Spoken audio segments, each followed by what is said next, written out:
सर्वप्रथम सर्वांना श्री स्वामी समर्थ. स्वामी महाराजांच्या कृपेने तुमच्या सर्व चांगल्या इच्छा पूर्ण होत ही स्वामींचरणी प्रार्थना करते आणि आजच्या व्हिडिओला सुरुवात करते. यावर्षी तृतीया तिथी ही 2 दिवस टिकल्यामुळे हा 10 दिवसांचा नवरात्र योग निर्माण झालेला आहे. विशेष म्हणजे ही तिथी आज 24 सप्टेंबर आणि उद्या 25 सप्टेंबर 2025 या 2 दिवस ही तृतीया तिथी आल्यामुळे भक्तांसाठी ही नवरात्र अधिक महत्त्वपूर्ण शुभ ठरणार आहे. बघा, उद्या 25 सप्टेंबर, आज 24 सप्टेंबरला सुद्धा तृतीया तिथी होती आणि उद्या 25 सप्टेंबर 2025 गुरुवार रोजी सुद्धा आपल्याला तृतीया तिथीच साजरी करायची आहे. देवी चंद्रघंटा, देवी आईची सेवा करायची आहे. आज जसा आपण दुधाचा नैवेद्य दाखवला तर उद्यासुद्धा तुम्ही दुधाचा किंवा मावा असेल, दुधाची खीर असेल, दुधाचे पदार्थ याचा नैवेद्य दाखवायचा आहे. दुधामध्ये थोडासा गुळाचा खडा टाका. दूध गुळाचा सुद्धा नैवेद्य उद्या देवी आईला घटाजवळ जरूर दाखवा. खूप शुभ ठरेल. तुमच्या घरात गोड बातम्या यायला सुरुवात होईल. शुभ कार्य घडून येतील. तुमच्या घरात अडीअडचणी निर्माण झालेल्या असतील, कुठल्या कामात यश मिळत नसेल तर उद्या महिलांनो थोडंसं दूध घ्यायचं आहे आणि दुधात गुळाचा खडा टाका आणि गोड दुधाचा नैवेद्य दाखवायचा आहे. तुम्ही साखर दुधाचा पण दाखवू शकता, पण उद्या दुधात थोडासा गुळाचा खडा ठेवा आणि दूध गुळ असा नैवेद्य तुम्हाला दाखवायचा आहे. नंतर तो दूध आणि गुळ सर्वांनी प्रसाद म्हणून खायचा आहे. तर उद्या रंग वाराप्रमाणे ठरत असतात. उद्या गुरुवार आहे म्हणजे उद्या पिवळा रंग आहे. बघा, गुरुवार पिवळा रंग, हळदीचे उपाय काही मी आता तुम्हाला सांगणार आहे, जरूर करा. बघा, देवी आईला उद्या पिवळी फुलं अर्पण करा. झेंडूची करा, चाफ्याची करा. तुमच्याकडं जी पिवळी फुलं असतील ना, शेवंतीची पिवळी फुलं देवी आईला खूप प्रसन्न करतात. झेंडू, चाफा, जी पिवळी फुलं असेल ना तुमच्याकडं, उद्या देवी आईला आवर्जून तुम्ही आपल्याला पिवळी फुलांची माळ जरी घालाल ना तुम्ही, उद्या 4थी माळ अर्पण करा. आज जशी अर्पण केली तृतीया तिथीला तशीच उद्यासुद्धा आपल्याला माळ अर्पण करायची आहे. आणि पिवळी फुलं देवी आईला, घटाला देवी आईचा फोटो असेल, टाक असेल, तिथं पिवळी फुलं, सर्व देवी देवतांना उद्या पिवळी फुलं आवर्जून अर्पण करा. लक्ष्मीनारायणांचा फोटो असेल, बाळकृष्णाची मूर्ती असेल तर आवर्जून पिवळी फुलं अर्पण करायचं आहे. आणि दुधाची मिठाई असेल, खीर असेल, दूध गूळ असा नैवेद्य उद्या घटाला देवघरात जरूर दाखवायचा आहे. देवी चंद्रघंटा आपल्याला सर्व वाईट शक्तींपासून देवी आई आपलं रक्षण करत असते. कायम आपलं रक्षण करते, आपल्या कुटुंबाचं रक्षण करते. देवी पार्वतीचं महादेवांशी जेव्हा लग्न होत होतं, देवीच्या म्हणजे मस्तकावर अर्धा चंद्र निर्माण झालेला होता. तेव्हापासून देवी आईला चंद्रघंटा म्हणून सुद्धा ओळखलं जातं. जसा महादेवांच्या मस्तकावर अर्धचंद्र असतो तसाच देवी पार्वती, देवी गौरीच्या मस्तकावर सुद्धा अर्धा चंद्र निर्माण झालेला होता. म्हणून देवी आईला चंद्रघंटा म्हणून सुद्धा ओळखलं जातं. ही देवी आई वाईट शक्तींचा नाश करत असते आणि आपल्या लेकरांचं कायम रक्षण करत असते, कायम पाठीशी उभी राहत असते. म्हणून उद्या देवी आईची जरूर सेवा करा. नवार्णव मंत्राची 1 माळ घ्या. 11 माळी जेवढ्या वेळा नवार्णव मंत्र म्हणता येईल ना महिलांनो, नक्की म्हणा. नाही मोजमाप केली, उद्या दिवस रात्र, उद्याच काय 9 रात्रीचे 9 दिवस तुम्हाला जेवढा नवार्णव मंत्राचा जप करता येईल ना, ओम ऐं ह्रीं क्लीं चामुंडाय विच्चे, ओम ऐं ह्रीं क्लीं चामुंडाय विच्चे, तुम्हाला या मंत्राचा जप करायचा आहे. सर्वांनाच माहीत आहे. आता नाही जप करता आला, तुम्ही यूट्यूबवर लावून दिला महिलांनो, शांत चित्ताने ऐकलात. आपल्या घरात मंत्रोच्चार होतो ना, ती सुद्धा खरंच देवी आईची सेवा आहे. आपली वास्तूसुद्धा आपल्या देवी देवतांची सेवा ऐकत असते. वास्तूला सुद्धा कान असतात आणि वास्तू नेहमी सकारात्मक राहते. आपली जी नकारात्मकता असते, कुणाची नजरबाधा घराला झालेली असते, काही वाईट शक्ती आपल्या घरात टिकून असतात, यामुळे सुद्धा घरात दारिद्र्य येतं, गरिबी येते, अडीअडचणी येतात, कुठल्या कामात प्रगती होत नाही. तर अशा घरात नवरात्री तुम्ही स्वतः जोरजोरात, थोड्या जोरजोरात म्हणजे ओरडून नाही, पण आपल्या भिंतींना, आपल्या लेकराबाळांना आपला आवाज ऐकू गेला पाहिजे. आपल्या देवांना, देव तर आपल्या मनातलं पण जाणतात, पण आपली वास्तू नेहमी तथास्तू म्हणत असते. म्हणून वास्तूत या नवरात्रीत आपल्या देवी आईचा मंत्रोच्चार जरूर करा. जर असं मोठ्या स्वरात आपल्या वास्तूला सुद्धा ऐकू द्या. तर उद्याचा गुरुवार आणि पिवळा रंग आहे. महिलांनो, पिवळ्या रंगाची साडी, ड्रेस घालून देवी आईची सेवा आवर्जून करा. त्याचबरोबर हळदीचे काही उपाय सांगत आहे. तुमची तुळस असेल दारात, अंगणात, तुम्हाला तुळस लावायची असेल, तुम्ही नवरात्रीत सुद्धा लावू शकतात. आणि तुळशीला उद्या चिमूटभर हळद आणि चमचाभर दूध अर्पण करायचं आहे. महिलांनो, 7 जन्मांचं दुःख दारिद्र्य दूर होईल. अखंड लक्ष्मी तुमच्या घरात टिकून राहील. लक्ष्मी नारायणांची तुमच्यावर भरभरून कृपा होईल. म्हणून चिमूटभर हळद घ्या. माता तुळशीची सेवा करायची आहे. उद्या चमचाभर दूध अर्पण करा. हळदी, कुंकू, फुलं वाहून एक तुपाचा दिवा तुळशी जवळ लावायचा आहे. खूप सुंदर अनुभव येईल. त्याचबरोबर तुम्हाला 2 हळकुंडसुद्धा लागणार आहे. 2 हळकुंड घ्यायचे आहे तुम्हाला.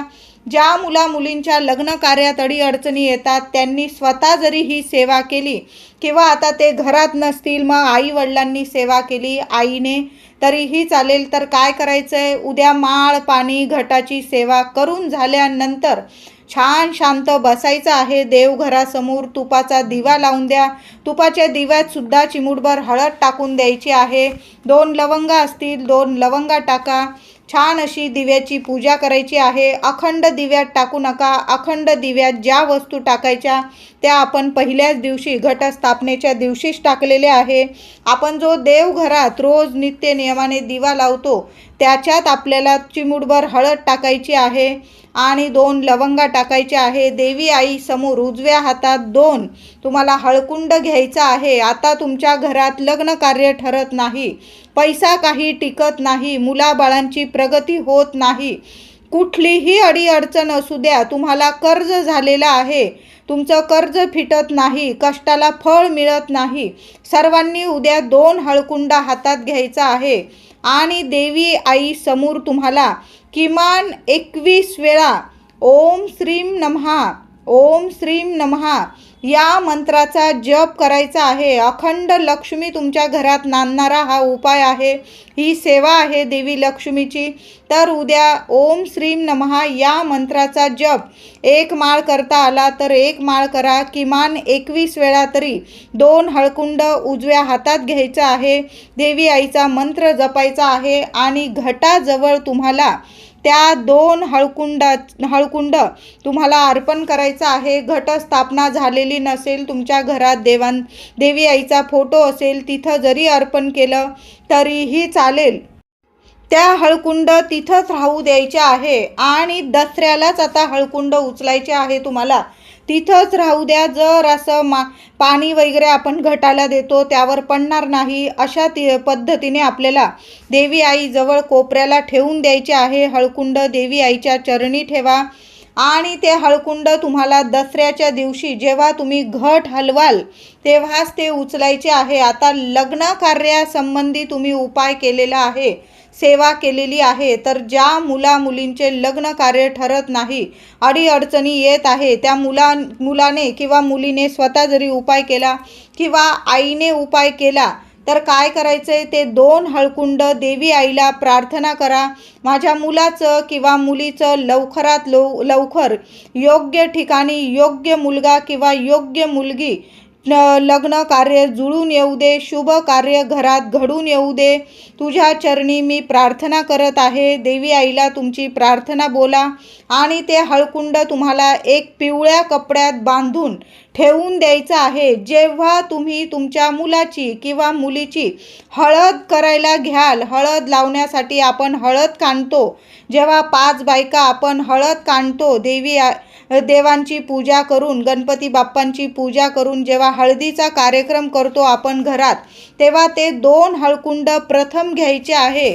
जेव्हा मुलाला किंवा मुलीला हळद लागणार आहे, ती हळद घेताना त्यात हे 2 हळकुंड तुम्हाला मिक्स करायचे आहे आणि मग तुम्हाला हळद तयार करायची आहे. ही हळद तुमच्या मुलाला किंवा मुलीला तुम्हाला लावायची आहे. असे हे 2 हळकुंड बाजूला ठेवून द्यायचं आहे. आता तुम्हाला इतर काही समस्या असतील, घरात पैसा टिकत नसेल किंवा काही प्रॉब्लेम असतील तुम्हाला, तुम्ही त्या इच्छेसाठी 2 हळकुंडांचा उपाय केलेला असेल, तर मग काय करायचं आहे, पिवळ्या कपड्यात त्या 2 हळकुंड बांधून घ्यायचं आहे आणि आपल्या तिजोरीत ठेवायचे आहे. तर ते 2 हळकुंड पिवळ्या कपड्यात बांधून तुम्ही तिजोरीत ठेवू शकतात किंवा आपण नारळ वगैरे बांधतो आपल्या घराला आतून, आपण नारळ बांधतो त्या शेजारी जरी तुम्ही 2 हळकुंड पिवळ्या कपड्यात बांधून अगदी छोटीशी पोटली बनवा आणि आपल्या घरात आतून तुम्हाला बांधून द्यायचं आहे. अखंड लक्ष्मी नारायणांची तुमच्यावर कृपा होईल. कितीही दुःख असेल, दारिद्र्य असेल, समस्या असेल, कर्ज असेल, तुमच्या कष्टाला फळ मिळायला लागेल, घरात बरकत होईल, पैसा येऊ लागेल. विनाकारण तुमचा खर्च होत असेल, विनाकारण होणारा खर्च थांबणार आहे आणि लक्ष्मी टिकून राहील, तुमच्या घरात स्थिर होईल लक्ष्मी. म्हणून उद्या 2 हळकुंडाचा उपाय जरूर करा. महिलांनो, उद्या गुरुवार आहे. सकाळी लवकर उठता क्षणी आंघोळ झाल्यानंतर आपल्या घराच्या उंबरठ्याला आवर्जून महिलांनो पिवळं हळदीचं लेपन करायचं आहे. त्याचबरोबर उंबरठ्यावर एका बाजूला तरी दोन्ही बाजूला थोडे थोडे तांदूळ ठेवता आले. मातीच्या पंती घ्या 2 आणि दोन्ही बाजूला उंबरठ्याच्या दोन्ही बाजूला उंबरठ्यावर 2 मातीच्या पंतीत थोडे थोडे चिमूटभर तांदूळ ठेवा आणि संध्याकाळी त्या मातीच्या पंतीवर त्या तांदळावर एक कापूर वडी जाळा, त्यावर 2 लवंगा जाळा. आता लहान लेकरं आहे, दोन्ही साईडला उंबरठ्याच्या तुम्हाला ठेवता येणार नाही तांदूळ. किमान एक बाजूला तरी जिथून कोणी ये जाय करत नाही त्या कोपऱ्याला जरी एक मातीची पंती घ्या, थोडेसे अख्खे तांदूळ ठेवा, दिवसभर राहू द्या. जेव्हा तुम्ही कापूर जाळाल, देवी आईची आरती करून घ्या आणि उंबरठ्या बाहेर जाऊन तुम्हाला त्या तांदळावर 2-3 कापराच्या वड्या जाळा, 2 लवंग जाळा. लवंग जाळताना तुमची इच्छा देवी लक्ष्मीला, माता चंद्रघंटेला सांगायची आहे आणि मग लवंग जाळायचे आहे. तुम्हाला खूप सुंदर अनुभव येतील. घरात कितीही त्रास असू द्या, तुम्हाला दुःख असेल, दारिद्र्य असेल, चिंता असेल, काही विनाकारण कोणी शत्रू त्रास देत असेल, तुमच्या घराला नजरबाधा होत असेल, संपूर्ण नकारात्मकता नष्ट होईल आणि अखंड लक्ष्मी टिकून राहील. पैशांच्या आर्थिक समस्या असतील त्यासुद्धा संपून जाईल. असा उपाय उद्या उंबरठ्यावर सकाळी उठताच हा उपाय जरूर करा महिलांनो. त्याचबरोबर तुम्हाला 11 किंवा 21 लवंगांची सेवा सांगत आहे. तुम्ही सकाळी करा किंवा संध्याकाळी करा, तुम्ही केव्हाही ही सेवा करू शकता. दादा ही सेवा करू शकता, महिला सेवा करू शकता, कुणीही सेवा करा. कर्ज झालेला आहे किंवा तुमचे कुणीतरी पैसे घेतलेले आहे, तुमच्याकडून उधार कोणीतरी उसनवार पैसे घेतलेले आहे, ते लोक तुम्हाला तुमचे पैसेच परत करत नाही किंवा तुम्ही कुठल्याही कामाला बाहेर जातात, त्या कामात तुम्हाला अपयश येत आहे, तुम्ही खूप दिवसांपासून कुठल्या गोष्टीची वाट बघत आहात, म्हणजे पैशांविषयींच्या ज्या गोष्टी असतील त्या तुम्ही खूप दिवसांपासून वाट बघत आहात, तुमचं काम काही होत नाही, थांबून गेलेलं आहे तुमचं काम, तुमचे घेतलेले पैसे कुणी परत करत नाही, तर उद्या देवी आईला उद्या 11 किंवा 21 फुलाच्या लवंग अर्पण करायचे आहे. लवंग अर्पण करताना तशाच करू नका. 1 माळ 9 मंत्राची घ्या, 1 वेळा श्री सूक्तम पठण करायचं आहे, 1 वेळा व्यंकटेश स्तोत्र पठण करायचं आहे. झालंच तर आपल्या स्वामींची 1 माळ जरूर घ्या. देवी आईच्या चरणी तुम्हाला एखादी वाटी किंवा काहीतरी कपडा वगैरे जरी ठेवला तुम्ही, किंवा विड्याचं पान असेल, विड्याच्या पानावर तुम्हाला 21 किंवा 11 लवंगा ठेवायच्या आहे. आता ज्या व्यक्तीने तुमच्याकडून पैसे घेतलेले आहे त्या व्यक्तीला तुम्ही फोन करत आहात किंवा त्या व्यक्तीकडं पैसे मागत आहात, तर ती लवंग तोंडात ठेवा आणि मग तुम्हाला पैसे दुसऱ्या दिवशी त्या लवंगा देवी आई जवळून उचलून घ्यायचे आहे आणि ज्या व्यक्तीकडून तुम्ही पैसे मागणार आहात, तुम्ही दिलेले उसनवार पैसे ती व्यक्ती परत करत नाही, तर त्या व्यक्तीला फोन करत असाल किंवा तुम्ही समक्ष जाऊन पैसे मागत असाल, तर त्या देवी आई जवळील उचललेली 1 लवंग तोंडात ठेवायची आहे. देवी आईला प्रार्थना करा की त्या व्यक्तीने माझे पैसे लगेच मला परत करू दे, माझे कष्टाचे पैसे घेतलेले, उसनवार घेतलेले पैसे माझे मला परत मिळू दे, अशी प्रार्थना करा. आणि देवी आईला नमस्कार करून ती लवंग तोंडात ठेवून त्या व्यक्तीकडून पैसे मागून तर बघा. लगेच तुमचे पैसे नाही परत केले तर बोला. त्याचबरोबर कुठल्या कामाला जात असाल, नोकरी असेल, ऑफिस निमित्त काही काम असेल, किंवा तुम्ही नवीन नोकरी शोधत आहात, त्या ठिकाणी जाताना, किंवा व्यवसाय असेल, तुमचं ज्या कामासाठी तुम्ही बाहेर जात आहात आणि त्या कामात तुम्हाला नेहमी अपयश येत आहे, तर त्यातील एक लवंग तोंडात ठेवा आणि मग त्या कामाला जाताना देवी आईला नमस्कार करा. आणि मग त्या कामाला तुम्हाला जायचं आहे बाहेर, लवंग तोंडात राहू द्या.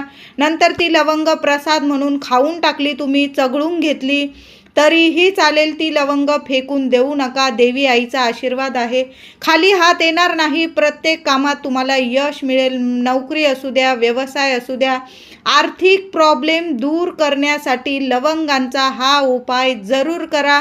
तुमच्या पैशांच्या सर्व समस्या संपून जातील.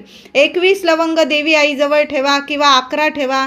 त्या लवंगा रोज तुम्ही बाहेर ऑफिसला किंवा काहीही कामानिमित्त जाताना एक लवंग तोंडात ठेवा. कधीच कुणाचीच, तुमच्या प्रगतीला सुद्धा कधी कुणाची नजर लागणार नाही. महिलांनी सुद्धा हा उपाय करा किंवा दादांनी करा.